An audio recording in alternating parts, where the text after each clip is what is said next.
السلام عليكم ورحمة الله وبركاته. النهاردة هنعمل وصفة سهلة جدا وكمان على قد الايد. هنعمل النهاردة الكرواسون. وصفة سهلة جدا وهيبقى معاكي مورق بالشكل ده كده من جوه، وتبقى العجينة معاكي مستوية وما تبقاش شاربة زيت خالص خالص خالص. شايفين عاملة ازاي؟ مش شاربة زيت خالص. تابعي يا قمر التكات وتابعي الفيديو للاخر عشان تعرفي الطريقة الصح اللي تمشي عليها في الفيديو ده. يلا بينا. اول حاجة هنسمي بسم الله. معايا طبق عميق، هنزل باول كوباية من المية مليانة، والنص التاني نص كوباية كده من المية لحين استخدامها. نزلت بمعلقتين كبار من السكر ومعلقة من الخميرة الفورية. قلبتهم كويس جدا، وهنزل ببيضة بدرجة حرارة المطبخ، وكمان معلقة كده من الخل ورشة من الفانيليا، وقلبتهم كويس جدا. معايا الدقيق هنا نص كيلو دقيق متعدد الاستخدامات. نزلت كمان معاها بربع معلقة صغيرة كده من الملح. هنزل كده الدقيق بالمكونات، والنص الكوباية اللي هي المية التانية دي هنزل بيها واحدة واحدة. خدت معايا مية قد ايه؟ خدت معايا كوباية وربع من المية. تمام. حسب الدقيق اللي معاكي، ممكن الدقيق اللي معاكي ياخد كوبايه ونص. حسب الدقيق برضو اللي معاكي، ممكن الدقيق اللي معاكي ما ياخدش ميه يعني كتير. تمام. وهي دي العجينه اللي انا عايزه اوصل لها، هو ده القوام اللي انا عايزه اوصل.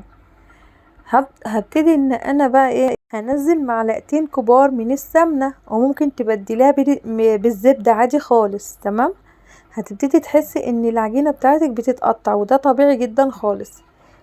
ابتدي عجيني فيها ولا يهمك خالص، وهتلم معاكي بكل سهوله. تمام. لو حسيتي بقى ان العجينه بتلزق معاكي، ممكن تعفري ايدك كده من الدقيق وتمسكيها، وده اللي انا هعمله معاكم دلوقتي. هتاخد معاكي قد ايه عجن؟ هتاخد معاكي 10 دقايق من العجن. اخدميها كويس جدا. ابتدي ان انا اهو عفرت ايدي كده بالدقيق، مسحت ايدي اهو، وهمسح كمان البولة اللي انا هخمر فيها بالزيت من فوق ومن تحت، واسيبها لمدة نص ساعة تختمر. وبعد نص ساعة حاجة كده ما شاء الله اختمرت كويس جدا. هاخد العجينة بتاعتي وابتدي ان انا انزلها على الرخامة، واقسمها على نصين. لو حسيت ان النصين دولت كبار شوية، ممكن تقسمها على 3. تمام. هاخد النص الاولاني وابتدي ان انا احطها على جنب، واغطيها بكيس المطبخ عشان ما تعملش وش كده من فوق. تمام. رشيت كمية حلوة كده من الدقيق من تحت، وهرش كمان من فوق، وابتدي ان انا افردها كويس. هبتدي ان انا افردها كده طويلة، مطول يعني. وابتدي ان انا اشيل الزيادات واظبطها عشان اعرف اقطعها معاكم.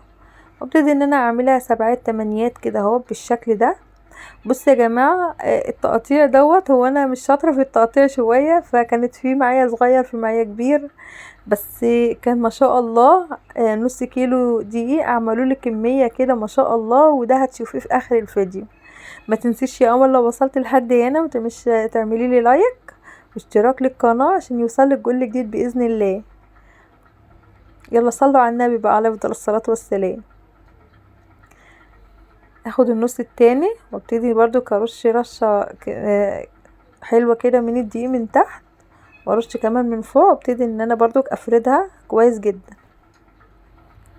هفرد كده. اعملي لي بقى لايك حلو بقى. بصوا، هو انا هعمل لك كمان واحدة كمان بعد ديت مدورة، عشان لو ما عرفتيش تعملي اللي هي المطاولة دي، ممكن تعملي اللي هي المدورة اللي انا عاملها لك بعد دي كده.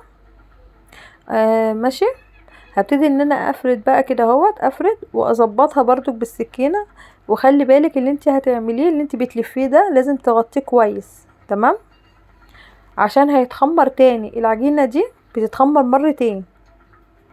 هبتدي ان انا برضو اقطعها بالشكل ده كده اهوت. تمام.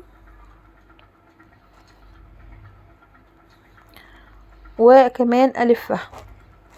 هبتدي ان انا الف كده اهوت. ما تنسيش يا جماعه تعملي لايك واشتراك للقناه. يا رب الفيديو يكون نال اعجابكم ان شاء الله، وجربوا الوصفة دي بجد، ونفس الخطوات اللي انا عملتها، امشي بنفس الخطوات دي بالظبط، وان شاء الله تطلع معاكي حلوه. تسلم ايدك مقدما. ابتدي ان انا الف بقى كده كلهم كده، واحطهم رشه طبعا من الدقيق من تحت كده عشان ما يلزقش مني، وهبتدي ان انا اغطيهم. اهم حاجه عشان هسيبهم يتخمروا تاني لمده نص ساعه. تمام يا جماعه، هيتخمروا تاني، وهتغطيهم بكيس التلاجة. هبتدي ان انا الفهم كده بالشكل ده، واسيبهم كمان يتخمروا نص ساعه. دي بقى التالتة، حبيت ان انا اعملها لكم بقى بشكل تاني.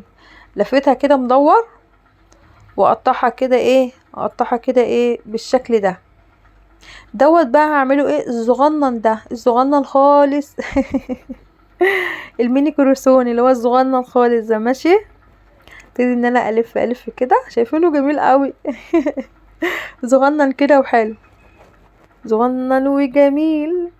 بص، هو حاجه كده على قد الايد خالص. انا مرضتش ان انا اكلفه خالص عشان اعمله لكم كده على قد الايد وحلو. هسيبه بقى يتخمر نص ساعه. شايفين بقى ما شاء الله ما شاء الله، شايفين بقى عامل ازاي؟ ده الكبير مش الصغير، الكبير. تعالوا بقى نتكلم عن الزيت. الزيت لازم يكون غزير، وما تخافيش مش هيشرب زيت خالص خالص. امشي على نفس الخطوات اللي انا عملتها ومش هيشرب معاكي زيت باذن الله. واول ما ياخد منك لون كده من تحت اقلبيه، واول ما يطلع تحط له السكر الحلو ده. احنا قلنا الوصفة على قد الايد. عايزة تحطي مثلا صوص الكراميل براحتك، عايزة تحطي شوكولاتة برضو براحتك، بس انا عامله لك الوصفة دي على قد الايد خالص. اول ما يطلع على السكر على طول عشان السكر يمسك فيه. ماشي.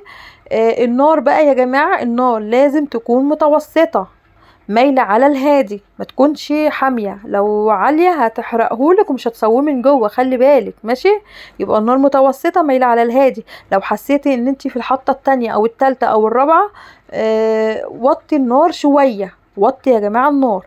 بص بقى ما شاء الله ما شاء الله، شايفين العسل ده؟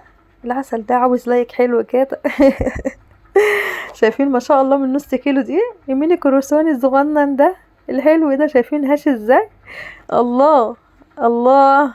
بص بقى هطحلكم، شايفين الرئات من جوه باينه ازاي؟ ما شاء الله. ومش شارب اي زيت خالص والله، زي ما حطيت الزيت زي ما شلته.